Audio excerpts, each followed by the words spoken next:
ओम नमः सिद्धेभ्यः, ओम नमः सिद्धेभ्यः, ओम नमः सिद्धेभ्यः। तीन भुवन बेसा वीतराग विज्ञानता, शिव स्वरूप शिवकार, नमो त्रियोग समान।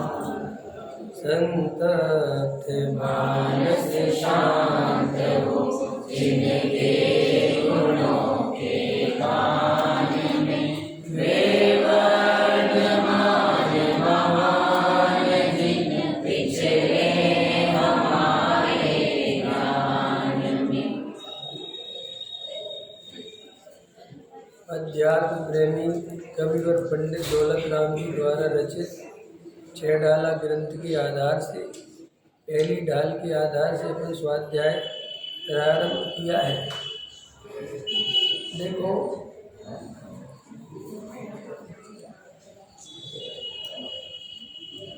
प्रतिदिन के स्वाध्याय में आप जो लोग आते हैं और जो प्रतिदिन स्वाध्याय में नहीं आते हैं, सबसे पहले तो ये समझ लो कि आपको रोज के स्वाध्याय में जरूर आना चाहिए।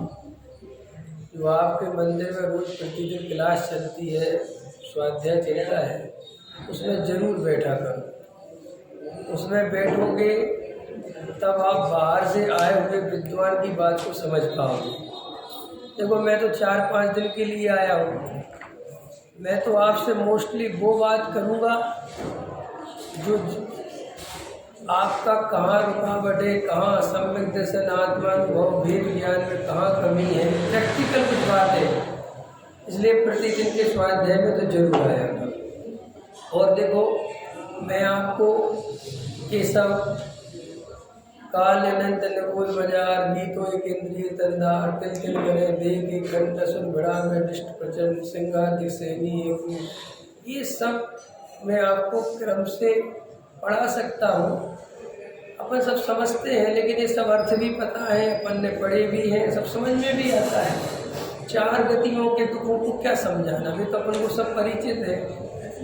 इसलिए अपन थोड़ी सी ताकत वहाँ अपन ने ज़्यादा नहीं लगाई है। तो कोई ये नहीं समझना कि मैं ये ढाल वगैरह आपको नहीं पढ़ा रहा हूँ तो नहीं पढ़ना चाहिए, ऐसा नहीं। मैं तो आपके कुछ प्रश्न हैं जिनका समाधान आपको नहीं मिलता है और आप कभी किसी से पूछते भी नहीं हैं और ना आप कोशिश करते हैं, वे प्रश्न मैं खुद ही उठा के आपके सामने बात कर रहा हूँ। देखो, कल एक बहन जी ने पूछा था, आपने पूछा था, रात को एक अच्छा प्रश्न था, उसका भी जवाब दूंगा। पहले अपन आज एक प्रश्न पर बात करते हैं। पहले कल मैंने रात में, आपको ध्यान होगा, इस बात पे चर्चा करी थी कि आप वस्तु स्वरूप को गहराई से समझने की कोशिश करो। अभी सम्यक दर्शन बिल्कुल कठिन चीज नहीं है। सम्यक दर्शन बहुत सरल चीज है।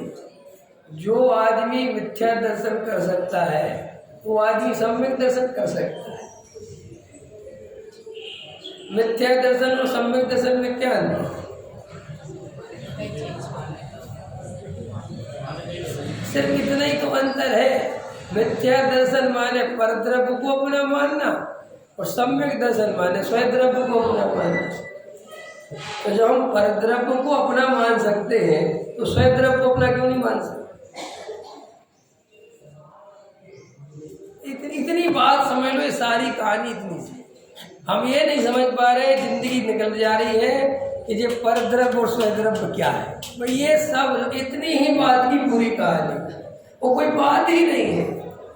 आप परद्रव्य को अपना मानते आ रहे हो, इसका नाम मिथ्या दर्शन है। और आपने भेद ज्ञान के बल से परद्रव्य को परद्रव्य जान लिया और स्वद्रव्य को पहचान कर उसमें अपनापन कर लिया, इसका नाम सम्यक दर्शन। तो सम्यक दर्शन कठिन है कि सरल है? अब बताओ, है? आत्मानुभूति कठिन है कि सरल है? सोचो सोचो, अच्छे से सोचो। सरल है, लेकिन हमें प्रॉब्लम क्या है, हमें व्यवस्थित वस्तु स्वरूप का ज्ञान नहीं है। हमारा सारा ज्ञान जो भी आप जिसे आप ज्ञान समझ रहे हो, ये सारा ज्ञान अव्यवस्थित है। हमें जितना भी ज्ञान है वो एक्चुअल पूरा वस्तु स्वरूप हमारे ख्याल में नहीं, अपन को लगता है। तो मैं ये सब बातें आपको अनुभव से बता रहा हूँ। हमें क्या लगता है, 6 द्रव्यों के बारे में हम जानते हैं। हम द्रव्य किसे कहते हैं, गुण किसे कहते हैं, पर्याय किसे कहते हैं, ये जानते हैं। 7 तत्व जानते हैं, पुण्य पाप आश्रम बंधे, ये सब जानते हैं। ये आप जो जानते हो ना, ये सब आप शास्त्रों के माध्यम से आप परिचित तो हो गए और आपने वो सब याद कर लिया, लेकिन आपने उसे अपने जीवन में कभी अप्लाई करना नहीं सीखा। और वो आप और हम अप्लाई नहीं करते हैं, इसलिए सम्यक दर्शन नहीं होता। और कुछ भी कोई बात नहीं है, सम्यक दर्शन बिल्कुल सरल चीज है। आप उन चीजों से परेशान हो रहे हो सम्यक दर्शन के नाम पर, जिसका सम्यक दर्शन से कोई लेना ही देना नहीं, कोई लेना देना नहीं है। तो आज अपन सबसे पहले ये समझ लें कि अगर हम व्यवस्थित वस्तु का स्वरूप समझें तो आपको सम्यक दर्शन अब भी हो सकता है, किसी समय हो सकता है। क्योंकि सम्यक दर्शन देखो, और क्यों हो सकता है, आगम का आधार क्या है, त्रियंचों को हो जाता है ना सम्यक दर्शन। शेर को हो गया ना, खरगोश को हो जाता है ना, मेढक को हो जाता है ना, चिड़िया को हो जाता है ना, हो जाता है कि नहीं हो जाता है। तो उनमें हमसे ज्यादा बुद्धि है क्या? नरक के नारकी को कितनी तकलीफ है और उसे सम्यक दर्शन हो जाता है। त्रियंच गति के जीव का कितना कम क्षयोपम ज्ञान है, लेकिन उसे सम्यक दर्शन हो जाता है। तो अगर सम्यक दर्शन वास्तव में कठिन चीज होती कि बहुत मुश्किल है, रेयर है, तो भाई त्रियंच गति के जीव को कैसे होती? तो सम्यक दर्शन कठिन तो नहीं हो सकता। और मजेदार बात है, सम्यक चारित्र के लिए तो बहुत शर्त है, लेकिन सम्यक दर्शन के लिए कोई शर्त नहीं है। सिर्फ सम्यक दर्शन के लिए इतनी सी शर्त है कि जीव संगी पंचेंद्री होना चाहिए। आप सम्यक चारित्र देवगति में प्राप्त नहीं कर सकते। आप त्रियंच गति में पंचम स्थान ज्यादा से ज्यादा, वो भी रेयर ही है, लेकिन पूरा संयम का जो काम है, तो सम्यक चारित्र की प्रधानता है, वो तो केवल मनुष्य गति में है। लेकिन जब सम्यक दर्शन के बिना सम्यक चारित्र होता ही नहीं है, तो अभी हम सम्यक चारित्र पे ध्यान दें कि सम्यक दर्शन पे ध्यान दें? और हम हल्ला मचाने में लगे रहते हैं। नरक में जिसने भाव न भाई, मानुष तनि को पाने की, वेश दिगंबर धारण करके मोक्ष महल में जाने की। ठीक है, भजन अच्छा है, लेकिन भाई नरक में क्या भावना भाई। और अपन वर्तमान में साहब पंचेंद्री के विषय भोगों में लग गए साहब, हम तो मुनि नहीं बने, हम तो आर्य का नहीं बने, हम तो त्यागी वृत्ति नहीं बने, हम तो विषय भोगों में फंस गए। अब तुम इसके नाम पर रोने बैठे हुए हैं, जबकि विचार नहीं करते यार इसके नाम पर रोने की तो बाद में बात आएगी, अभी सम्यक दर्शन ही नहीं हुआ है। तो पहले सम्यक दर्शन पे ध्यान दूं कि ये चारित्र की तरफ ध्यान दूं? इस पर रोना रोता रहूंगा, मुनि कब बनूंगा, करे कब बनोगे, छोड़ो ना भाई। मुनि बनने से थोड़ी मुनि बनते हैं। सम्यक दर्शन की प्राप्ति होती है, उसके बाद क्रम से धीरे धीरे ये सब प्रोसेस होती है। लेकिन जब सम्यक दर्शन का ही ठिकाना नहीं है, हमें अभी सम्यक दर्शन ही नहीं हुआ है, तो हमें गहराई से विचार करना चाहिए कि भाई सम्यक दर्शन क्यों नहीं हो रहा है। और नरक के नारकी को सम्यक दर्शन हो रहा, 7वें नरक में पड़ा हुआ नारकी, इतनी प्रतिकूलताएं हैं वहां पर, वो बेचारा वहां सम्यक दर्शन ले लेता है। त्रियंच गति में जीव सम्यक दर्शन की प्राप्ति कर लेता है, वहां ढंग से 7 तत्वों के नाम भी नहीं जानता, कुछ नहीं जानता, नरक में बेचारे को सांस लेने की फुर्सत नहीं है, और वो वहाँ पर सम्यक दृष्टि हो जाता है। ना वहाँ देव शास्त्र गुरु है, ना कुछ है, ना कोई समझाने वाला है, ना कोई रोज क्लास लेने वाला है, ना कुछ है। और मेरे पास इतनी ज्यादा व्यवस्था है, इतने बढ़िया निमित्त हैं, देव शास्त्र गुरु, कोई प्रतिकूलता भी बिल्कुल नहीं है। क्या प्रतिकूलता है हमें? कुछ है प्रतिकूलता? कुछ भी नहीं। अच्छा, अपने छेवसम ज्ञान में क्या कमी है बताओ? 7 तत्व के नाम बताना, अब बताओ।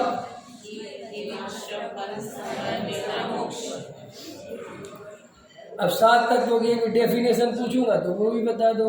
बताओगी बिटिया कि नहीं? है माँ क्या नाम?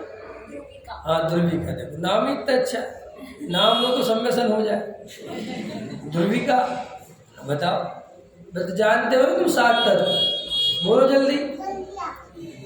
पुण्य आश्रम है कि मोक्ष का कारण है? हाँ, अच्छा कोई बात नहीं। पुण्य काय का कारण हो नहीं, पुण्य काय का कारण है? मोक्ष का। पुण्य से निर्जला होती है, संवर होता है, तो फिर बंद किससे होगा? तो स्वर्ग कैसे जाएगा जी? ये सब आपको सब पता है, उसकी बात चिंता मत करो। अभी जो मैं कह रहा हूँ, देखो किसी ने बोला कि पुण्य मोक्ष का कारण है, तो कोई व्यक्ति को हंसी भी आती है, साहब इनको भी कुछ ज्ञान नहीं है। आपको है? अपनी परीक्षा करो, आपको है? पुण्य है कि उपाधि? बोलो जल्दी। अरे बोलो तो सही, जवाब नहीं दे, डरते हो। पुण्य है कि उपाधि? पक्का हाथ उठाओ। देखो राजकुमार जी ने उठाया। पुण्य है कि उपाधि? बोलने से ये नहीं होता। अब इसका प्रैक्टिकल कराओ, बताता हूँ। आप सुबह से मंदिर आए, पूजा करी, भक्ति करी, स्वाध्याय करा, ये सब पुण्य परिणाम है कि पाप परिणाम है? और पुण्य हे है। आपको एक बार भी इतने 2 घंटे में लगा कि जे हे है? ख्याल में भी आया, कुछ तकलीफ हुई, और अभी इसी की जगह मंदिर नहीं आते, घर गृहस्थी में लगे होते, तो क्या लगता? देखो कैसे पाप के दलदल में फंसा। तो आपको पुण्य कभी तकलीफ देता ही नहीं, तो आपने पुण्य को हे माना कहाँ है? फिर वो आपके तर्क युक्ति है कि नहीं साहब, अशुभ से बचने के लिए ये सब खेल खिलौने हैं। आपने तर्क युक्ति सीख ली है, वो भी हमारे जैसे पंडितों ने सिखा दी। अंदर कुछ नहीं है, ना भी आपको पुण्य का पता चलता है, ना आपको पाप का पता चलता है। हाँ, बस इतना पता चलता है मोटा मोटी कि पूजा पाठ में आ गए तो बहुत बढ़िया है, वो घर गृहस्थी में लग गए, व्यापार में चले गए, और आप थोड़े से धार्मिक आदमी हो तो आपको थोड़ा खींच आती है, कहाँ मेरा जीवन जा रहा है यार।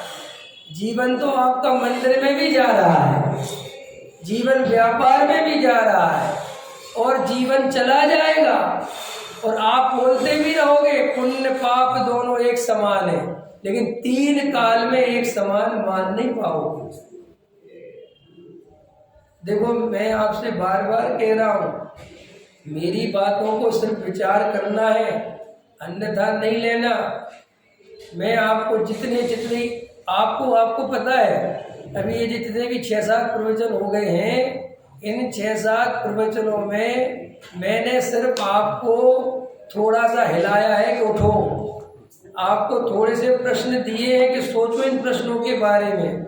आपको पुण्य पाप है कि नहीं है, और हमारी क्या मान्यता है पुण्य पाप के संदर्भ में, इस पे एक पूरे 2-3 प्रवचन होंगे मेरे, उसको सुनोगे तब समझ में आएगा कि हम पुण्य को हे कहना तो सीख गए, लेकिन आज तक अभी तक श्रद्धा में पुण्य को हे मान नहीं पाए। क्योंकि जब पुण्य होता है, पुण्य के परिणाम चलते हैं, तो हमें बिल्कुल नहीं लगता कि ये बंद है, ये आश्रम है, ये मेरा स्वभाव नहीं है। ख्याल में लगता है? नहीं लगता ना? तो अब अपन मैं कह रहा हूँ ना, मेरे आप ये अभी पता क्या हो रहा है, इतनी सारी बातें होती हैं मेरे पास नए लोगों से मिलने के बाद बताने के लिए, जो मेरा वहाँ पर डेली स्वाध्याय चलता है दिल्ली में, वहाँ तो हमारा क्या सब मेरे परिचित हैं और 10 साल से सुन रहे हैं। अब वो क्या आगे बात बढ़ती चली जाती है। यहाँ आप लोगों के चेहरे देखता हूँ तो मुझे लगता है ये बात भी बता दो यार, ये कंसेप्ट भी क्लियर नहीं होगा शायद, ये कंसेप्ट भी बताओ, ये कंसेप्ट भी बताओ, ये वाली बात भी बताओ।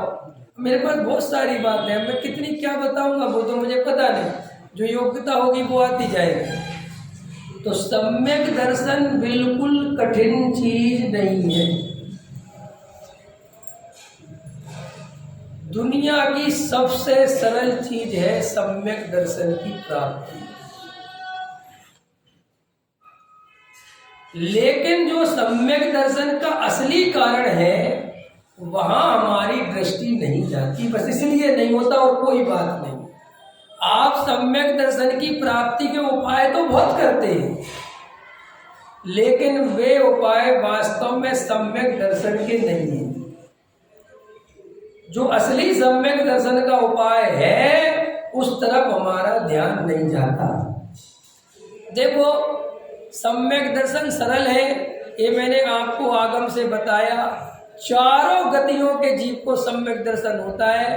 सम्यक दर्शन के लिए शास्त्रों में एक ही शर्त है कि आप संगी पंचेंद्री होना चाहिए, ठीक है। फिर अगली शर्त है कि आपको आत्मा में अपनेपन की, अपने आत्मा के प्रति रुचि होनी चाहिए, आत्म कल्याण की भावना होना चाहिए, वह और कुछ नहीं। संसार के जो भी संयोग हैं, अब देखो प्रश्न ये है कि हमें सम्यक दर्शन प्राप्त क्यों करना है, मिथ्या दर्शन में क्या तकलीफ है। अब समझो गहराई से, आखिर ये धर्म करना जरूरी क्यों है। ये धर्म करना इसलिए जरूरी नहीं है कि हम जैन हैं, ये सम्यक दर्शन इसलिए जरूरी नहीं है कि हमारे यहाँ सम्यक दर्शन की चर्चा है, नहीं। दुनिया में जितने भी जीव हैं, चाहे वो प्रधानमंत्री हो, चाहे वो गृह मंत्री हो, चाहे वो सुप्रीम कोर्ट के जज हो, चाहे वो अमेरिका का राष्ट्रपति हो, चाहे वो इंजीनियर हो, चाहे डॉक्टर हो, चाहे वो महिला हो, चाहे वो पुरुष हो, चाहे वो बच्चा हो, चाहे वो बालक हो, वृद्ध हो, बूढ़ा हो, जवान हो, काला हो, गोरा हो, मोटा हो, पतला हो, बहुत सूक्ष्म ज्ञान वाला, बहुत इंटेलिजेंट हो, वैज्ञानिक हो, कोई भी हो, अगर वास्तव में सुखी होना है तो आप मिथ्या दर्शन से सुखी नहीं हो सकते। ये वस्तु का स्वरूप है। जब भी जो जीव सुखी होगा वो सम्यक दर्शन के आधार से ही होगा। पहले तो आप थ्योरी को इस तरीके से समझो। कैसे? देखो, मैं अनादि अनंत नित्य एक त्रिकाली ध्रुव ज्ञान स्वभावी आत्मा हूं। मैं शाश्वत तत्व हूं। शाश्वत तत्व होने के कारण मेरा कभी नाश नहीं हो सकता, और मेरा नाश नहीं हो सकता इसलिए मैं सदाकाल रहूंगा। और अगर मैं सम्यक दर्शन की प्राप्ति नहीं करूंगा तो मुझे दुनिया की कोई भी ताकत मुझे दुखी होने से नहीं बचा सकती। कि कैसे? जैसे हम और आप मनुष्य पर्याय में अब आ गए। अब हम मनुष्य पर्याय में सुखी होने के उपाय कर रहे हैं। कि मनुष्य पर्याय में सुखी होने के उपाय क्या कर रहे हैं? कि पढ़ाई लिखाई कर रहे हैं, बड़ा मकान बनाने की सोच रहे हैं, शादी हो गई तो बच्चे हो गए तो उनको बड़ा ऑफिसर बनाने की सोच रहे हैं।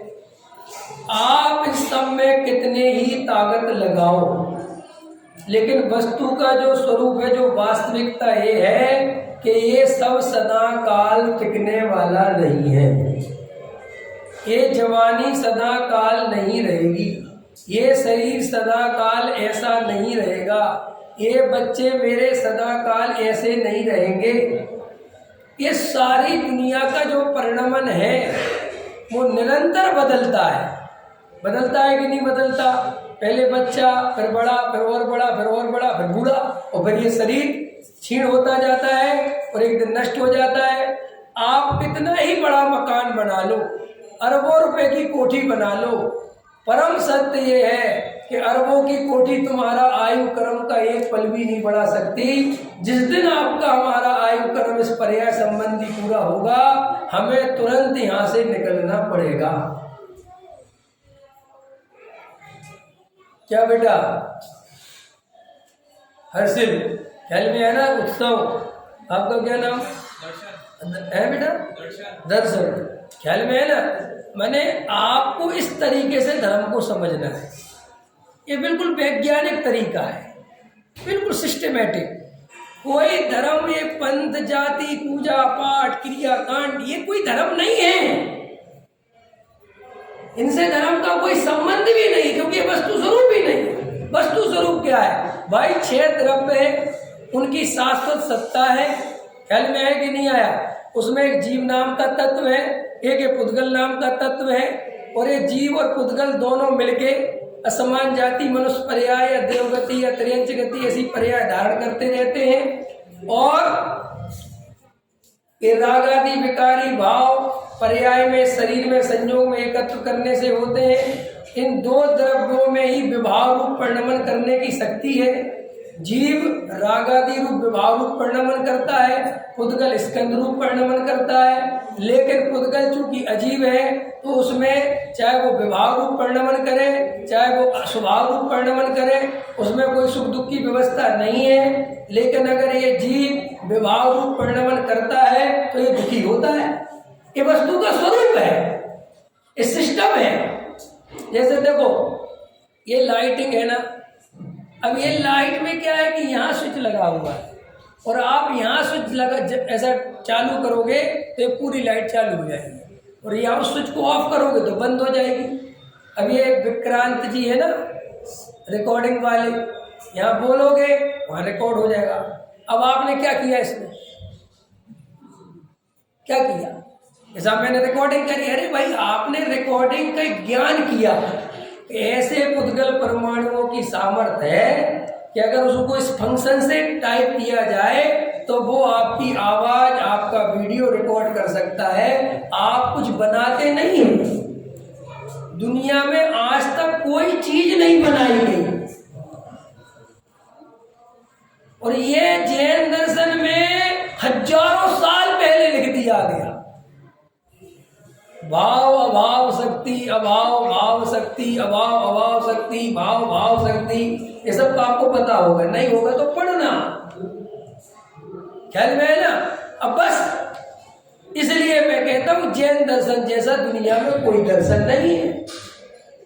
वैज्ञानिक जो बात हजारों वर्ष रिसर्च करके कह पाते हैं, वो जैन दर्शन ने बहुत पहले ही बता दिया। वैज्ञानिकों की आधी जिंदगी बीत गई रिसर्च करने में कि पानी जीव है कि क्या है कि क्या नहीं है, क्या है इसमें जीव है कि नहीं है। और हमारा जैन दर्शन पेड़ पौधे, 1 इंद्री 2 इंद्री, ये व्याख्याएं हमारे 2000 साल पहले का ग्रंथ उठाओ, 1500 वर्ष साल पहले का ग्रंथ उठाओ, उसमें सब लिखा हुआ है पेड़ जीव है। और जगदीश चंद्र बसु ने कब सिद्ध किया? और जगदीश चंद्र बसु ने भी जो पेड़ का सिद्ध किया था, ये भी पता है आपको कहानी कि कैसे किया था? जगदीश चंद्र बसु को भी ये बात कि पेड़ में जीव है, और वो उसके दम पर वैज्ञानिक बने और बहुत बड़े वैज्ञानिक हुए, दुनिया में नाम हुआ। तो उनके पहले गुरु थे गोपाल दास जी बरैया, और वो स्टूडेंट बैठे थे स्कूल में, और बरैया जी आए तो उनने बताया कि जैन दर्शन तो कहते क्या पता क्या क्या कहते हैं, कुछ भी कहते, पेड़ भी जीव है। लेकिन वो दिमाग में चली गई वो बात कि पेड़ जीव है, और बाद में उन्हीं ने सिद्ध करके दिखाया कि बिल्कुल पेड़ जीव है, और बिल्कुल पूरा जीव की तरह व्यवहार करता है। तो जब हम गहराई में जाते हैं तो हमारा आगम परंपरा, हमारे यहाँ के ग्रंथ, हमारे यहाँ का सिस्टम बहुत वैज्ञानिक और बहुत परीक्षा प्रधानी है। ये तो संसार में, दुनिया में मिथ्या दृष्टि जीव जन्म लेते हैं, और ये मिथ्या दृष्टि जीव हर संप्रदाय, हर धर्म में, हर जाति में पैदा होते हैं, और वे अपने मिथ्या मान्यताओं के कारण धर्म के नाम पर कुछ भी चलाते रहते हैं, कुछ भी बोलते रहते हैं। मिथ्या दृष्टि जीव चूंकि बेचारे अज्ञानी हैं, उनको ज़्यादा पता नहीं है, वे उनकी बातों में आ जाते हैं और आए दिन नए नए चमत्कार, नए नए क्रियाकांड, नया नया पागलपन इस संसार में चलता रहता है। यही संसार का स्वरूप है, ये भी वस्तु का स्वरूप है। कोई कहता है तिजारा वाले चमत्कार करेंगे, महावीर वाले चमत्कार, ये कोई वस्तु स्वरूप ही नहीं है। ये तो अज्ञानियों के द्वारा भय के कारण इस तरीके की बातें बताई जाती है। और चूंकि बेचारा मिथ्या दृष्टि जीव बहुत भयभीत है, भय से जीता है, बहुत डरता है, बहुत घबराता है, इसलिए वो ऐसी अज्ञानियों की बातों में आ जाता है। बिल्ली रास्ता कट जाए, नहीं जाना है, बिल्ली रास्ता कट जाए तो नहीं जाना। तुम्हें कुछ पता है बिल्ली के बारे में? तुमने देखा है कभी कुत्ते नहीं कि हमारे पिताजी ने कहा था, उनके पिताजी ने कहा था, तो हमने भी मान लिया कि साहब कुछ होता होगा, फिर 2 मिनट रुक जाएंगे तो अपने बाप का क्या हो जाएगा। ये भय के कारण जीव की ऐसी दशा है। तुम्हारे उज्जैन का तो मुझे पता नहीं, हमारे दिल्ली तरफ शनिवार आता है, यहाँ आता है शनिवार के नहीं, हमारे यहाँ शनिवार आता है तो वहाँ एक शनि देवता होते हैं, विक्रांत जी, नाम तो सही ले रहा हूँ ना, शनि राजकुमार जी, अब यार थोड़े थोड़े नाम याद हो रहे हैं, है ना। तो क्या होता है राजेश जी, तो वहाँ पे एक सिस्टम है दिल्ली में। जब मैं नया नया दिल्ली में गया तो वहाँ क्या होता है, शनिवार आता है ना तो चौराहों पर एक उसमें कुपड़े से उसमें बाल्टी में शनि देवता रख देते हैं, ठीक है, बीच चौराहे उसमें तेल वेल डाल के रख देते हैं। और भाई साहब वहाँ से जो निकलता है ना, उसमें कोई 10 रुपये डालता है, कोई 5 रुपये डालता है, कोई 1 रुपया डालता है, और उसके जो रखने वाले हैं वे दूर बैठे रहते हैं। और मजेदार बात है, वो जो दूर बैठा है वो कभी 1 रुपया नहीं डालता, और उसमें शनि की 7.5 कभी नहीं चढ़ती। ख्याल में है कि नहीं? मैंने कहा बड़ा गजब का धंधा है, ना मेहनत करनी, ना ग्राहक को मनाना, ना समझाना, ना क्वालिटी दिखानी, ख्याल में है ना, कुछ नहीं, और ना लागत लगानी, कोई परचेस सेल कुछ चक्कर नहीं, तुम तो रख दो बस, शाम तक हजारों रुपये डल जाते, क्योंकि जनता इतनी है दिल्ली में, एक चौराहे पे से हजारों आदमी गुजरता है। एक मैं मित्र के यहाँ बैठा था, वो जैन था, मेरा उससे व्यापार चलता है, तो शनिवार का दिन था, तो शनिवार का दिन था, एक वो आया शनि बाल्टी लेके, वो कहने लगा लाओ, उसने फट से 10 रुपये निकाले, डाल दी, वो चला गया। तो मैंने कहा तुम जैन हो ना? किसी बात नहीं करता। मैंने कहा ये बताओ तो तुमने इसकी बाल्टी में 10 रुपये क्यों डाले? अरे बोला देखा नहीं शनि, आज शनिवार है, शनि देवता है। मैंने कहा तुम्हें कब मिला था शनि देवता? कभी मिला? कहीं बात हुई तुम्हारी शनि देवता से? वो मेरी तरफ देख रहा है, बोले यार मैं तो तुम्हें विद्वान समझता था, तुम तो मूर्ख आदमी हो। शनि देवता किसी को मिलता है क्या? वो तो होता है। मैंने कहा ऐसा कैसा होता है? आज तक किसी को मिला नहीं, आज तक किसी को दिखा नहीं। ख्याल में है ना कि चलो दिख जाए, मिल जाए, कुछ तो हो जाए। फिर मैंने कहा जब तुम्हें दिखा नहीं, मिला नहीं, आज तक कोई बात नहीं हुई, तुमने ये 10 रुपये क्यों डाली? तो उसने एक जवाब बहुत अच्छा दिया, वो जवाब मैं आपको देता हूँ। उसने कहा देखो शास्त्री जी, हम इतनी झंझटों में नहीं पड़ते कि शनि देवता है कि नहीं, ना हम रिसर्च करने में लगते हैं, ना हम कोई घूमने देखने जाते हैं, ना खोज करने जाते हैं। हम सीधा गणित जानते हैं कि अगर शनि देवता नाम की बीमारी है और वो 10 रुपये दे के निपटती है, तो 10 रुपये देने में कोई बुराई नहीं है। और अगर नहीं हुई तो नहीं हुई तो नहीं हुई, हम कौन से गरीब हो जाएंगे? ऐसे ही दुनिया में भय का व्यापार चलता है, और मनुष्य इतना डरा हुआ है, इतना डरा हुआ है, इतना डरा हुआ है कि आप पूछो मत। आप भी कम नहीं डरे हुए हो। आप सोच रहे हो नहीं हम तो नहीं डरे, हम तो कोई शनि को नहीं मानते। मैं बताता हूँ कैसे डरे हुए हैं। अब बताऊं कि नहीं बताऊं? हम भी बहुत डरते, हम धर्म के नाम पर डरते, हमें भी बहुत डराया जाता है। पूजा पूरी करना, आदि मत छोड़ देना, पाप लग जाएगा, खड़े खड़े करना, बैठ के मत करना, ऐसे करना, ऐसे अर्घ चढ़ाना, ये अर्घ मत भूल जाना। ये सब जो हम अटेंशन रखते हैं पूरे टाइम, वास्तव में आप इस अटेंशन के चक्कर में अंदर की अटेंशन भूल जाते हैं। क्योंकि आपको इतने बाहर के क्रियाकांड इतने थमा दिए गए हैं कि आप मंदिर में ना भगवान की तरफ देख पाते हो, ना अपनी तरफ देख पाते हो। वो तो आपको वो जो बोलना है सब कुछ वो पूरा ही बोलना है, और डरे हुए हो, भाई मैं बिन जाने के तो नहीं किया, बिन जाने जान के रही पूजन में जानो नहीं जानो, तो रोज ही रोज बोलता रहता, तू नहीं जानता तो सीख ले ढंग से। नहीं समझ में आया, पकड़ में आया, तो अपन अपने आप को बहुत होशियार समझते कि हमारे तो सब भय निकलेगा। कोई भय नहीं निकले। थोड़ी सी बुद्धि आई, इतना समझ में आ गया कि बाहर के भगवान ये सब बेकार की बातें हैं, अपन थोड़ा छोड़ो। लेकिन अभी भी कोई अच्छी खतरनाक मुसीबत आ जाए तो अभी भी कोई कह दे कि पराए भगवान के पास मत जाओ, अपनों के पास तो जाओ। कि कौन है अपने? कि महावीर जी वाले, थोड़ी पुर वाले। समझ में आया कि नहीं आया? ये सब भय के कारण, तो मैं आपको उस पर भी ज़्यादा डिटेल नहीं ले जाना। ये सब अपन भय के कारण ये मूर्खताएं करते हैं, पक्की बात है, और कोई काम नहीं। मनुष्य बहुत डरा हुआ है, बहुत भयभीत है, अकेला होने से डरता है। मेरी पत्नी मर जाएगी तो मेरा क्या होगा, मेरा पति मर जाएगा तो मेरा क्या होगा, इतना ज़्यादा भय। मेरा बच्चा कहीं मेरे से दूर चला जाएगा तो मेरा क्या होगा, अगर मेरा मकान गिर गया तो मेरा क्या होगा, अगर मेरा व्यापार छूट गया तो मेरा क्या होगा। पूरे टाइम डरा रहता है, और भगवान आत्मा की बात भी करता रहता है। इसलिए ये पुण्य की चाह नहीं छोड़ पाता, क्योंकि उसको वो शनि देवता जैसा हिसाब किताब है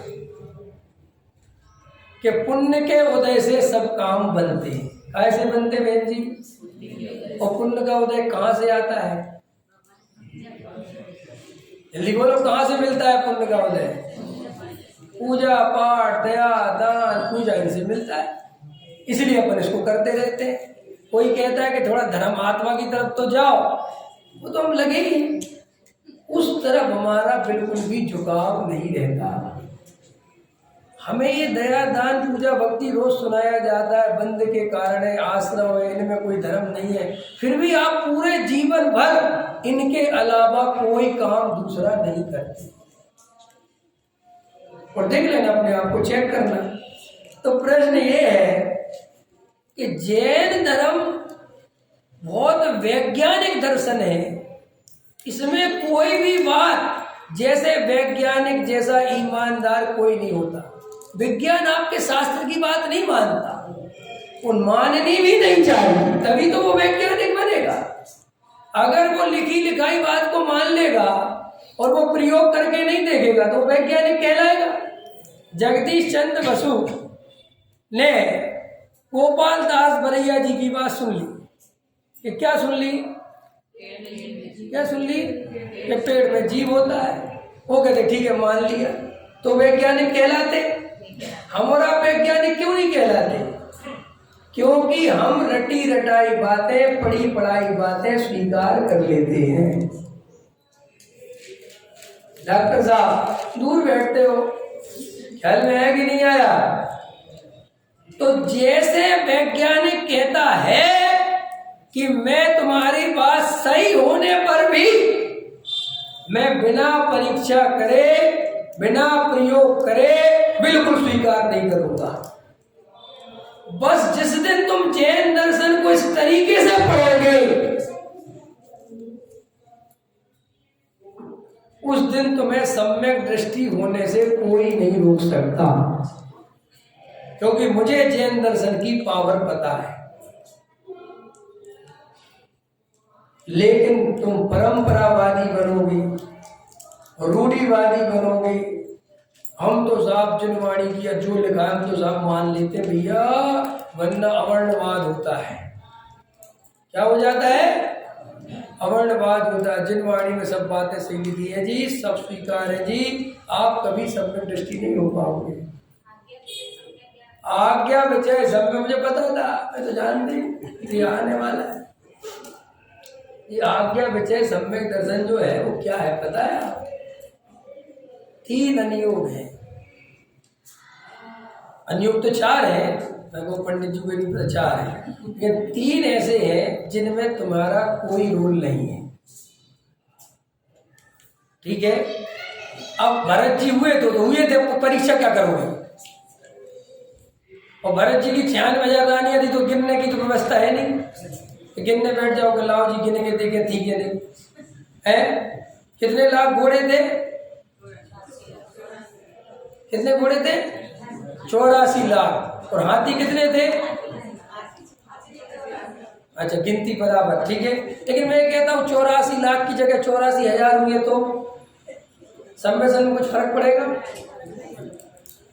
जैन दर्शन की आप क्वालिटी देखो, जैन दर्शन की आप विशेषता देखो, मुझे ऐसा लगता है ओ मेरा तो महाभाग्य कि मैंने जैन धर्म में जन्म लिया। आप देखो हमारे यहाँ क्या सिस्टम है। हमारे यहाँ सिस्टम ये है, उनने कहा 2 तरह के तत्व होते हैं, एक प्रयोजनभूत तत्व और एक अप्रयोजनभूत तत्व। तो उन्होंने कहा जिसकी परीक्षा हो सके और जो अनुभव से प्रमाणित हो सके वो है प्रयोजनभूत तत्व, और उसी के आश्रय सम्यक दर्शन होता है। और जो अप्रयोजनभूत तत्व है उसमें 19-20 भी हो जाए, नहीं समझ में आया? भरत जी की 96,000 रानियां थी, मैंने कहा नहीं मैं तो 95 मानूंगा जी, 1,000 मुझे तो कम लगती है, तो ठीक है मान। कोई इससे सम्यक दर्शन मिथ्या दर्शन का संबंध नहीं। इसलिए जो आज्ञा विजय वाला प्रश्न है वो इन 3 के लिए रखा कि भाई वर्तमान योग में अपनी बुद्धि मत लगाना। क्यों?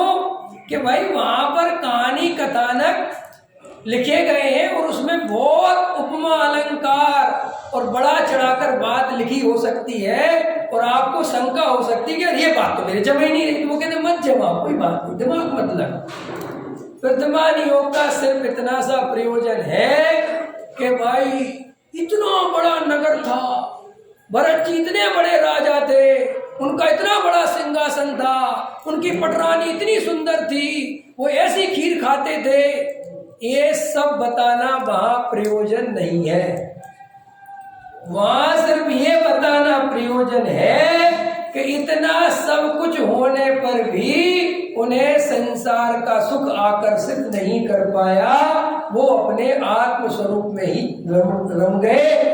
ज्ञानी होके दीक्षा लेके आत्म कल्याण में लगी रही। इतना ही वहां पर प्रयोजन है, इससे ज्यादा अब कोई वर्तमान योग में उन कहानियों में उलझने लगे, इसलिए वो आज्ञा बचे कि भाई जो लिखा है इसमें ज्यादा दिमाग मत लगा। चरणानी योग, आलू में अनंत नगोदिया जीव है। कितने हैं? क्या नाम तुम्हारा? मोहित तुमने देखे नहीं देखे? तो तुम कहोगे मैं तो जब तक देखूंगा नहीं मैं मानूंगा नहीं, मैं तो खाऊंगा, या तो तुम में दम हो तो दिखा दो। तो इसके लिए आज्ञा बचे कि भाई ये सर्वज्ञ भगवान ने बताया है और उसमें अनंत निगोदिया जीव हैं, वे हमें आंखों से दिखाई नहीं देता, इनमें शंका मत करो, उनका त्याग करो। बात समझ में आ गई? कर्णानियोग, कर्म कितने होते हैं? कितने होते हैं? 8। कौन कौन से?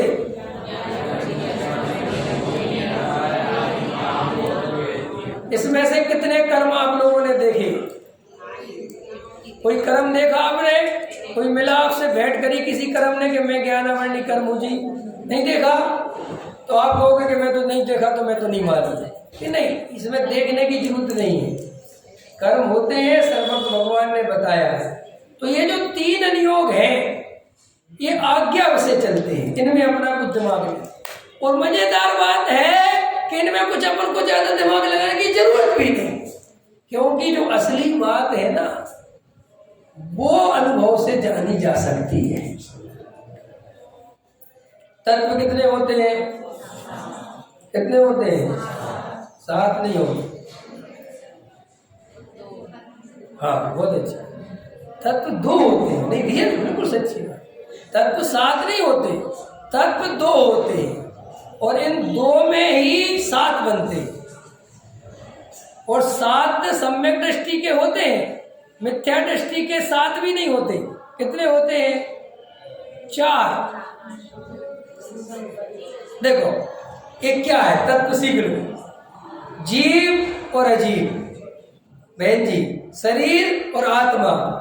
तो शरीर और आत्मा ये 2 तत्व है, एक जीव तत्व है और एक अजीव तत्व है।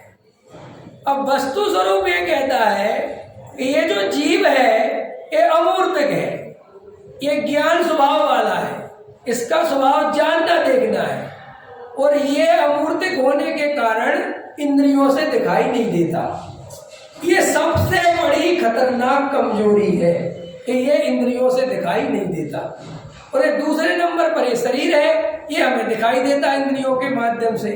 अब अनादि काल से क्या है कि ये जीव अपना स्वरूप भूला हुआ है और वो इस शरीर को अपना स्वरूप मानता है। तो ये शरीर को अपना स्वरूप मानता है, इसी का नाम है आश्रव बंध। ख्याल में आया ना? बस इतने ही का नाम आश्रव बंध है। और इस आश्रव बंध से ये 4 गति परिभ्रमण चलता है बस। अब संबंध जरा मोक्ष क्या है कि जब जीव ने वस्तु स्वरूप समझा, तत्व विचार किया और अपने ज्ञानानंद स्वभावी जीव तत्व को इस शरीर आदि से भिन्न जाना और ऐसा निर्णय किया, ऐसी श्रद्धा करी कि अरे मैं तो भ्रम से अपने को शरीर मानता था, मैं तो शरीर हूं नहीं, मैं तो ज्ञान स्वभावी जीव तत्व हूं, मैं तो जानने देखने वाला तत्व हूं। बस ऐसा जैसे ही जाना संबंध नजर आ गया। बस संबंध नजर आया, अब उस जीव को आत्मा में और आनंद आया, और आनंद आया तो बाहर की विषय भोगों की वांछा छूटती गई, यहाँ आनंद बढ़ता गया, संबंध बढ़ता गया, बढ़ता गया। आश्रव बंद जो कर रखे थे उनका कोटा खाली होता गया, कर्म की निर्जरा होती गई और जीव मुक्त हो गया, सो मोक्ष हो गया। बस ये पूरी कहानी जीव की समझ में आ गई, पकड़ में आ गई। तो देखो अब मेरा आप लोगों से प्रश्न है, पीछे वालों को समझ में आ रहा कि नहीं आ रहा? बहुत अच्छा, पीछे वाले हाथ उठाना, मुझे तो दिखते भी। देखो वो बहन जी खम्भे में, अम्मा जी इधर को आओ ना, ऐसे खम्भे में छुप छुप के देखते, बताओ सामने से देखो मुझे। हाँ, सम्यक दर्शन सरल है कि कठिन? कठिन किसको लग रहा? हाथ उठा। तो अब मैं जाऊं शांति से घर? अब आप लोग कर लोगे? अब इन बहन जी को कठिन लग रहा है, बाकी को सबको सरल हो गया और सबसे होशियार बहन जी यही है। इन बहन जी का एक प्रश्न है, वो इम्पोर्टेंट प्रश्न है, उसका भी जवाब दूंगा। अब यह 2 मिनट याद दिला देना, भूल न जाओ। तो सम्यक दर्शन सरल है, कठिन नहीं है, लेकिन आपको उसको वैज्ञानिक की तरह ट्रीट करना पड़ेगा। आपसे मैं पूछूं आत्मा शुद्ध है कि अशुद्ध? आप बिल्कुल बोलो साहब मुझे तो अशुद्ध दिखाई देता है। समय सार में शुद्ध लिखा है, ये बात 100% सही है, लेकिन मुझे अनुभव में अशुद्ध आता है। पूज्य गुरुदेव ने आत्मा शुद्ध समझाया, बताया, लेकिन उनने अनुभव से बताया, उनने शास्त्रों से पढ़ के अनुभव किया और बताया, ठीक है ना? इसलिए वो तो प्रमाणिक थे। जो नए जीव आए हो भैया यहाँ पर, और अगर आप पूज्य गुरुदेव कांजी स्वामी से परिचित नहीं हो और अगर आपको कांजी स्वामी के बारे में कोई विपरीत धारणा हो तो वो इस शिविर के माध्यम से आज के 2 मिनट के प्रवचन से आपको बता देता हूँ कि वो धारणा विपरीतता छोड़ देना। मैं भी कभी भ्रांति से यही मानता था कि ये नया धर्म चलाया है, ये नया पंथ चलाया है, ये पता नहीं क्या बताते रहते हैं, आत्मा तो अशुद्ध है, ये शुद्ध कहते रहते हैं, पुण्य तो धर्म का कारण है, ये बंध का कारण कहते रहते हैं, दया दान पूजा भक्ति को ये कहते रहते हैं। ख्याल में है ना? ऐसी अनेक अनेक भ्रांतियां अनेक अनेक प्रकार के लोग संसार में गुरुदेव के नाम से चलाते हैं, उनका विरोध करते हैं। कभी मैं भी विरोध करता था, लेकिन आपको मैं एक लाइन बोलता हूँ कि पूज्य गुरुदेव श्री कान्जी स्वामी कौन थे। पूज्य गुरुदेव कान्जी स्वामी वो थे जिन्होंने सच्चा धर्म, जो दिगंबर धर्म था, सच्चा वस्तु का स्वरूप, वो उन्होंने समझा और उसको समझ के इतना प्रभावित हुए कि उन्होंने अपना श्वेतांबर मत छोड़ दिया और जगत में घोषणा कर दी कि सच्चा धर्म तो केवल दिगंबर धर्म ही है। उनने हम दिगंबरों को सबसे ऊपर उठाया, हम दिगंबरों को इतने ऊपर उठाया जो दिगंबर भी अपने बारे में नहीं जानते थे, जो हमें अपना धर्म की महिमा नहीं थी, वो महिमा कराने वाले थे पूज्य गुरुदेव कान्जी स्वामी। लेकिन दुनिया में क्या होता है कि जब असली दुकान आती है, जब असली माल आता है, तो नकली माल बेचने वालों को दिक्कत होती है और नकली दुकान बंद होती है। तो जब असली दुकान आई, जब गुरुदेव ने असली घी बताया, असली धर्म बताया, तो धर्म के नाम पर जो मिलावट चल रही थी, जो अज्ञानी चमत्कार को नमस्कार बता रहे थे, वे सब दुकानें फीकी पड़ने लगी। जो साधु बनकर भी सही आचरण नहीं पाल रहे थे और अपनी मनमानी करते थे, समाज को विपरीतता में भ्रम में रखते थे और गुमराह करते थे, तब जब गुरुदेव ने तत्व ज्ञान समझाया तो लोगों की समझ में आता रहा कि अरे देव साध गुरु का तो स्वरूप ये है, और मैं तो देव के नाम पर भी ना जाने किन किन कुदेवों को पूछता रहा, शास्त्र के नाम पर भी ना जाने किस किस को पढ़ता रहा, सुनता रहा, और गुरुओं के नाम पर भी ना मुझे मुनिराज का आचरण पता, ना स्वरूप पता, बस गुरु गुरु करता रहा। जब ये सब भ्रांतियां पूज्य गुरुदेव के प्रभाव से टूटने लगी, तो जो अज्ञानी थे, जिनकी दुकान खतरे में आ गई, उन्होंने गुरुदेव का विरोध करना चालू कर दिया और समाज में दुनिया भर बेचारे भोले जीव हैं, वे उनके बहकावे में आ गए और हम भी कम बहकावे में नहीं थे और मैं अकेला नहीं था। यहाँ जितने लोग बैठे हैं, हम सभी कभी ना कभी बहकावे में थे, लेकिन हमने हिम्मत दिखाई, हमारा कुछ भाग्य बढ़िया था और हमने कहा चल के तो देखो क्या होता है। अगर मैं आपको अपनी कहानी सुना दूंगा ना 2 मिनट में, तो आपको पता चल जाएगा कि कैसे पलटते हैं जी। देखो मैं बताता हूँ, मैं 12वीं क्लास तक मैथ साइंस से पढ़ा, 11-12 में मैथ साइंस में पढ़ता था और मेरे बाबा थे, वे गुरुदेव के भगत थे, जो मेरे दादाजी। तो मेरे दादाजी का सबसे प्यारा पोता मैं ही था। क्यों था? क्योंकि मैं शुरू से ही पूजा पाठ, प्रक्षाल, भक्ति, मेरी भावना, 6 ढाला, तत्वार्थ सूत्र, ये सब उनको याद कर करके सुनाता रहता था। ख्याल में है ना? तो मेरे बाबा मुझसे प्रसन्न तो रहते थे, लेकिन मुझे जैसे जैसे धर्म की जानकारी बढ़ी, तो वो इस रूप में बढ़ी कि ये मेरे बाबा सोनगढ़ी हैं। ख्याल में है ना? और मुझे इनसे दूर रहना चाहिए, लेकिन वो कभी कुछ नहीं कहते, वो कहते थे कोई बात। तो मेरी उनसे अक्सर विवाद भी होता था, लड़ाई भी होती थी, तो मेरी करते तो मेरी मानते, तो मेरे बहुत कुछ हुआ। तो वो हमेशा एक बात बोलते थे, कोई बात नहीं बेटा, तुम्हारी होनहार जब भली होगी तुम समझ जाओ। तो मेरा बड़ा होनहार करते रहते हो, क्या होती है होनहार? वो कुछ नहीं मानता था। तो कहते थे कोई बात नहीं। तो मैं कहता था मैं वहाँ जा रहा हूँ, उससे हाँ जाओ जाओ बेटा जाओ, सब जगह जाओ, पढ़ो पढ़ो, बस जिनवाणी पढ़ते रहो पढ़ते रहो। लेकिन उनको पक्का भरोसा था वस्तु स्वरूप पे कि मैं इसको समझा नहीं सकता, जब इसकी उपादान गति योग्यता होगी तो पलट जाएगा, नहीं होगा तो नहीं पलटेगा। तो ऐसे करते करते मैंने 10वीं पास करी अपने गांव में, और फिर गांव से मैं बाहर चला गया दूसरे शहर में पढ़ने के लिए। वहाँ पर पढ़ता रहा 12th पास करी। फिर मेरे को विकल्प आया ऐसा कि मुझे अब ठीक है आगे देखूंगा, कुछ जॉब करूंगा, कुछ करूंगा, ऐसे सोचता रहा। तो गर्मी का टाइम था यही, बाबा आए गांव में और मेरे से जल्द बोले कि तुझे एक जगह भेज रहा हूँ, घूमने जाएगा। मैंने कहा कहाँ जाना है? बोले पहले सबसे पहले 3000 रुपये रख। कितने हजार रुपये दिए? जम्मू जी 3000 रुपये। उस समय 3000 रुपये, हम तो बहुत गरीब आदमी हो गए, 3000 रुपये बड़े रख लिए। और बोले जयपुर शहर घूमने चला है। कहाँ भेजा? तो मैंने कहा ये जयपुर क्यों भेज रहे हो वैसे?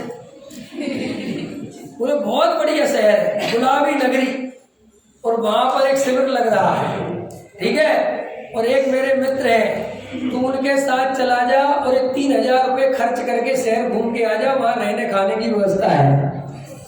उनने कुछ नहीं बताया, बिल्कुल सच्ची घटना बता रहा हूँ, कुछ नहीं बताया कि वहाँ क्या होना है, कुछ नहीं, ना कोई मुझे पता था, ना मुझे विद्यालय के बारे में पता था, ना मुझे टोडर स्मारक मैंने कभी नाम सुना था, मैंने कुछ नहीं सुना था। बस एक लक्ष्मी चंद जी थे बाबा, मेरे बाबा के मित्र, वो वहीं रहते थे और मुझे वहाँ ले गए और मैं उस परिसर में स्मारक के अंदर एंट्री हुई और एंट्री होते ही समझ गया कि मैं कहाँ आ गया हूँ। ख्याल में है ना? लेकिन मैं भी बड़ा तो हो गया था, 18 साल की उम्र थी मेरी। मैंने कहा ठीक है, रहने मिल रहा है, खाने मिल रहा है, मस्त घूमो। और मैंने बैग रखा एक जगह, वहाँ पे जहाँ स्टूडेंटों को रुकाते थे वहाँ रखा, और फटाफट दिन भर के अंदर 2-3-4 दोस्त क्रिएट करी। समझ में आए? नए बनाए फटाफट। तुम कहाँ से? तुम कहाँ दोस्त हो? तीनों दोस्त थे। हमने कहा चलो अपन जयपुर घूमने चलते हैं। और भाई साहब मैंने जयपुर घूमना चालू किया और 4-5 दिन में जयपुर की कोई जगह नहीं जो हमने घूमी नहीं हो, सब घूम घाम के फ्री, और 2500 रुपये खर्च कर दिए। और कितने बचे? वो इसलिए बचा ली कि वापस घर जाना है। अब 5-6 दिन तो निकल गए। अब 5-6 दिन निकलने के बाद जेब में 500 रुपये बचे और आगे कुछ करने के, खर्च करने के लिए मैं तो वही रुक के चुपचाप। तो मैं क्या करता था, सब लोग तो प्रवचन हाल के अंदर चले जाते थे, लेकिन मैं नहीं जाता था, क्योंकि मेरे अंदर तो कोई भ्रांति, अब भाई मैं घूमता रहता था। तो एक दिन क्या हुआ कि वहाँ पीयूष जी घूम रहे थे, जानते होंगे आप लोग। तो वो मेरे से बोले इधर आ। बोले मैं तो कई दिन से देखता हूँ तुम अंदर नहीं जाते इस समय, तुम प्रशिक्षण शिविर लेने नहीं आए हो। मैंने कहा जी तो क्यों, उनकी रोटी खा रहे, उनके यहाँ रह रहे तो कुछ कह थोड़ी सकता। जी बोले अंदर पहुँचो। तो मैंने कहा ठीक है। तो वो चले गए। तो मैंने मन में सोचा कि ठीक है अंदर ही तो जाना है, कोई जबरदस्ती थोड़ी सोनगढ़ी बना देगा। ख्याल में आया कि नहीं आया? और मैं अंदर चला गया और पीछे जाके बैठ गया।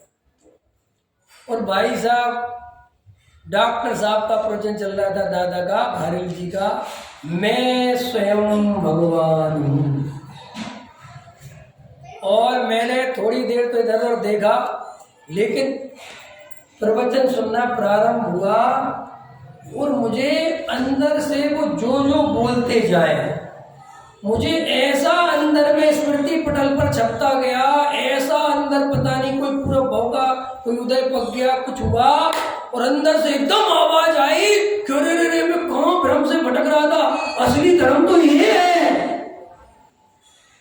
और भाई साहब मैं इतना प्रभावित हो गया, इतना ज्यादा, कि मैंने पूरा प्रवचन सुनने के बाद, मैं जानता नहीं था ये कौन है, तो मैंने वहाँ पर आजू बाजू में जो बैठे थे, जब प्रवचन खत्म हुआ तो मैंने कहा यार ये जो प्रवचन कर रही थी कौन है?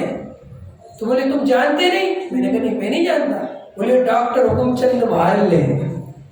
अरे हुकुमचंद भारिल नाम बोला और मुझे घर में रखी पुस्तकें याद आ गई। जो मेरे बाबा पढ़ते थे। अरे मैंने कहा यही है वो यार, ये तो गजब बताते हैं, गजब समझाते हैं। और मैं तो जीवन भाग्य समझ गया। और मैं ऐसी रुचि लगी मेरे को, मैंने तुरंत उत्तम चंद जी सिवनी, राजन जी जबलपुर, अभय जी देवलाल, इन सबके फटाफट सारी क्लास अटेंड करता रहा। और फिर पता किया कि भाई पता ना क्या वो है पढ़ाई में, कौन सी पुस्तकें पढ़नी चाहिए। तुमने कहा सबसे पहले बालबोध 1, 2, 3 तत्व के वो वीतराग विज्ञान भाग 1, 2, 3 लघुचय सिद्धांत, तो मैंने 2 रात के अंदर पूरी खत्म कर दी। फिर मैं सोता नहीं था, सोया ही नहीं। फिर मैंने कहा अरे गजब बात। ओ भाई साहब, इतनी स्पीड थी मेरी पढ़ने की, क्योंकि मेरे को क्या पता नहीं पूरा भाव का कुछ जैसा। और मुझे वो प्रवचन सुना और ना जाने क्या हुआ, ना मुझे कहीं शंका होती थी, सब कुछ अपने आप ऐसे समझ में आता चला जाता था कि जैसे कुछ अपने आप ही चमत्कार हो रहा हो। और ऐसे करते करते 3-4 दिन में तो बिल्कुल पूरा वस्तु स्वरूप ही समझ में आ गया। और फिर मैंने सबके प्रवचन सुने, नोट्स बनाए। अब आगे कहानी सुनना, बस 2 मिनट में खत्म करूंगा। अच्छा अभी नहीं आए तो ठीक। तो क्या हुआ कि ऐसे करते करते 12-13 दिन निकल गए और मुझे अंदर से पक्का ऐसा निर्णय आया कि अरे ये तो वस्तु का स्वरूप है, मैं तो कहाँ फंस गया, क्या करता था। तो क्या हुआ, एक लड़का था वहाँ पे, सब लड़के कुर्ते पजामे पहन के घूम रहे थे, मुझे कोई पता ही नहीं था कुछ भी, ख्याल में आया कि नहीं आया। तो मैंने सब लड़कों से देखा, एक लड़के से पूछा अरे भाई तुम्हें कुर्ता पजामा क्यों पहनते हो, ख्याल में आया कि नहीं आया। तो बोले हम यहाँ के विद्यार्थी हैं। यहाँ क्या होता है, बोले विद्यालय चलता है। अच्छा कैसे होता है, बड़ा समझा उससे, उसने समझाया कैसे एडमिशन होता है। तो एकदम क्या हुआ कि वो समझा रहा था और दूसरे जो नए बच्चे एडमिशन लेने आए थे वे भी खड़े हुए थे। तो उनने चूंकि मेरे को देख तो रखा ही था शुरू से कि ये बिगड़ा हुआ नवाब आया है, ख्याल में है ना। तो मैंने कहा अच्छा 11th से लेते हैं क्या, कनिष्ठ उपाध्याय का, ठीक है। मैं तो फर्स्ट ईयर में आ गया, कह रहा मैं तो 12th कर चुका, मुझे तो एडमिशन है। तो वो एक लड़का जो बराबर में नया था वो एकदम बोला हाँ इतनी आसानी से तुम जैसो के एडमिशन होते भी नहीं है, ख्याल में है ना। और मेरे को बहुत गुस्सा आ गया। मैंने कहा क्या बोल रहे हो तुम, एडमिशन नहीं हो सकता, क्या है यहाँ पे ऐसे एडमिशन नहीं हो सकता। बोले पता चल जाएगा करके देखो। उसने चैलेंज कर दी और मैं भी चैलेंज में आ गया। मैंने कहा बेटा एडमिशन तो मैं करा के दिखाऊंगा, चाहे पढ़ने बिल्कुल नहीं आऊंगा, क्योंकि पढ़ना तो इसलिए नहीं था कि भाई 12th कर ली थी मैंने। तो मैंने फटाफट एक फॉर्म लिया, भरा और कर दिया। और भरते ही साथ इंटरव्यू चालू हो गया था। तो मैंने वो प्रशिक्षण आधा तो ढंग से करा नहीं था, लेकिन फिर जाके उन्होंने कहा इधर बैठो, सब अभ्यास कक्षा में बैठो, तो बैठा। तो वहाँ पर क्या हुआ कि मैंने वो फॉर्म भरा, तो मेरा पहला इंटरव्यू हुआ। तो बोले तुम तो 12th करके आए हो और तुम लड़कों में बड़े रहोगे, और वैसे ही तुम सागर का पानी बहुत खतरनाक है और वहाँ के लड़के बहुत तेज होते हैं, तुम लड़कों को मारोगे पीटोगे। मैंने कहा मैं किसी को नहीं मारूंगा। तो उन्होंने कहा नहीं तुम्हारा एडमिशन नहीं हुआ है। मैंने कहा ठीक है, नहीं लो। इंटरव्यू होके आ गया। फिर 18वें दिन क्या हुआ कि डॉक्टर साहब थे, प्रशिक्षण सत्र का समापन था, और उन्होंने बोला कि ये आपको यहाँ पर जो विद्यार्थी आए हैं या जो शिविरार्थी आए हैं, आपको यहाँ पर अगर कुछ आपको यहाँ कुछ नई बात सुनने समझने मिली हो, आपके जीवन में कोई परिवर्तन आया हो, तो अपने अनुभव यहाँ आके सुनाइए। तो मैं थोड़ा बोलने में तो था, तो मैंने कहा ठीक है, मैंने हाथ उठा दिया और मैं बोलने चला गया। तो मैंने ये बोला कि मैंने जो अपनी जिंदगी के 18 साल में नहीं सीख पाया, वो यहाँ 18 दिन के शिविर में सीख लिया। और ये डॉक्टर साहब ने समझ लो नोट कर लिया, जब उनके उसमें आ गया। और उसी समय मेरा इंटरव्यू था, 1 घंटे बाद वो था। और उसके बाद तो मैं जैसे ही इंटरव्यू देने गया, मेरे पास कुर्ते पजामे भी नहीं थे, पैंट शर्ट पहन के गया था। तो वहाँ पे गया और अंदर एंट्री हुई। अन्ना जी बैठे थे, शांति जी बैठे थे, ख्याल में ना, धर्मेंद्र जी बैठे थे, गुरु जी बैठे थे, और डॉक्टर साहब और बड़े दादा बैठे थे। दादा ने मेरी तरफ देखा और एकदम बोला तुम वही हो 18 साल वाले। क्या बोले वो, तुम वही हो 18 साल वाले। मैंने हाँ वही। बोले अन्ना जी, शांति जी, इसका एडमिशन कर दो। और बोले इसके परसेंटेज भी मत पूछना, अगर 33 भी हो तो भी कर दो। इतना उन्हें उस समय से लोग, तो भाई मैं भी थोड़ा ऐसे ही था, मैंने कहा जी एडमिशन तो आप कर दोगे लेकिन मुझे फर्स्ट ईयर से दो। तो बोले फर्स्ट ईयर से नहीं मिलेगा, पढ़ना पड़ेगा 11 12 दोबारा। तो मैंने कहा मैं तो नहीं आऊँगा, ऐसा मैंने वही बोल दिया। तो वो दादा बोले देख बेटा, तू नहीं आएगा तो वहाँ क्या करेगा? तो मैंने कहा बीए करूँगा, first year second year final. तो फिर बोले फिर क्या करेगा, नौकरी लग जाएगी? मैंने कहा नौकरी नहीं लगती जी, नौकरी नहीं लगेगी। तो बोले यहाँ पर यहाँ लगेगी। ऐसा उनने मेरे को प्रोत्साहन दिया, मैं बाहर आया। फिर शांति जी भाई साहब ने, धर्मेंद्र जी ने, सबने मुझे समझाया कि तुम्हारी कुछ होनहार भली है, तुम्हें इतना बढ़िया समझ में आ रहा है, तुम आ जाना, जरूर आ जाना। तो देखो मैं आपको एक कहानी क्यों सुना रहा हूँ कि ये भ्रांतियों के कारण हम कितने दूर तत्व से बने रहते हैं। सच्चा मोक्ष मार्ग हमारे बाजू वाली गली में चल रहा होता है, हमारे घर के सामने चल रहा होता है, और हम अपने घरों में बैठे गोरख धंधों में लगे रहते हैं और उनका विरोध करते रहते हैं। हम सबका परम सौभाग्य है इस कली काल में, इस पंचम काल में हमें पूज्य गुरुदेव जैसे महापुरुषों का समागम मिल गया। उनके द्वारा ये तत्व ज्ञान की जो धारा जन जन तक पहुंचाई गई डॉक्टर साहब के द्वारा, वो सब सहजता से अपने पास आ गई है। तो जो यहाँ पर नए भाई आए हो, नई बहनें आई हो, भाई परीक्षा प्रधानी बनो। हम ये नहीं कह रहे कि तो हमारी बात मानो, लेकिन आप परीक्षा प्रधानी बनो। आप यहाँ आकर बैठो, समझो, मैं गारंटी देता हूँ आपका जीवन परिवर्तन हो जाएगा और आप सच्चे मोक्ष मार्ग में लग जाओगे। और आप सच्चे मोक्ष मार्ग में लग जाओ, ऐसी ही हम सबकी भावना है। सहजानंद